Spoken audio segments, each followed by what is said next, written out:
I thought at some point there was a usage for the idea of fearing love and death, being that they are mutually exclusive, but now it seems to be only a passing memory. Anyway, it's time for my usual routine. Go downstairs, make breakfast, and water the flowers. Society doesn't really seem to function as well as it used to. The roar of passing vehicles, the incoherent chatter of people walking by, and any other man-made sound dropped from a wave to a whisper to nothing at all.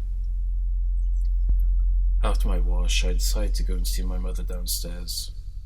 They allowed me to stay at their farm for a duration due to a brief stint within an institution. But I think that it is the owners who are really insane, depriving me of the food and drink that I so desperately needed. I suppose it is lucky that my parents knew people that could get me out, and I'm glad for that. All white is not my style at all.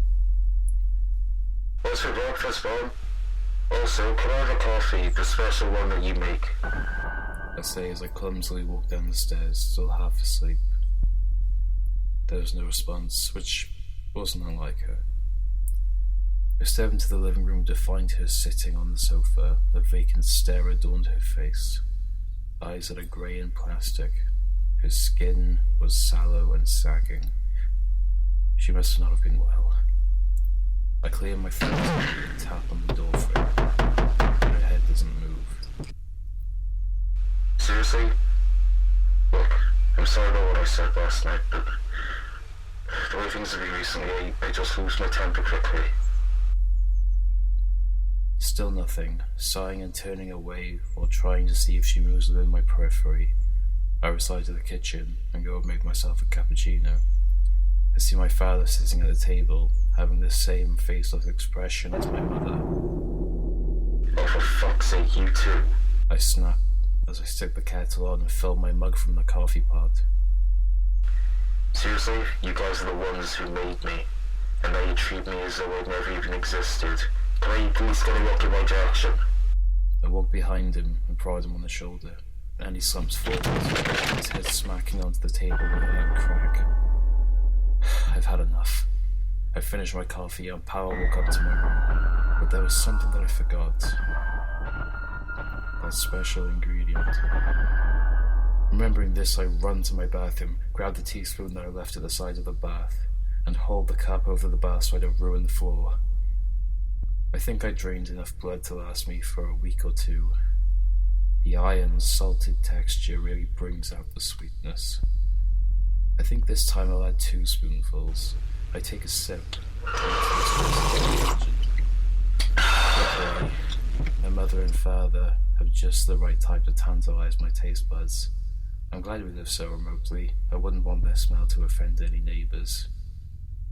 I guess I will have to move them soon.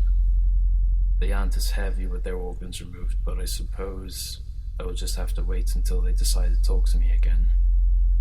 But anyway, I feel this coffee deserves a good snack. Coincidentally, my timer goes off and I wander down to the kitchen. As I put on gloves, I open the oven and take out the tray. The meat is cooked just enough, not too raw and not too overcooked. Another thing I feel thoughtful for, as mother and father gave themselves to me. Well, they didn't say, but I just sort of assumed I could. After all, parents are supposed to provide for their children. I think I'll leave my tools set in the washing bowl for just a little longer as I slurp down my drink, picking out bits of sinew from my teeth. The water is an orange type of colour. I stare at it before placing my mug on the counter side. Like I said, I thought at some point there was a usage for the idea of fearing love and death, being that they are mutually exclusive, but now it only seems like a passing memory.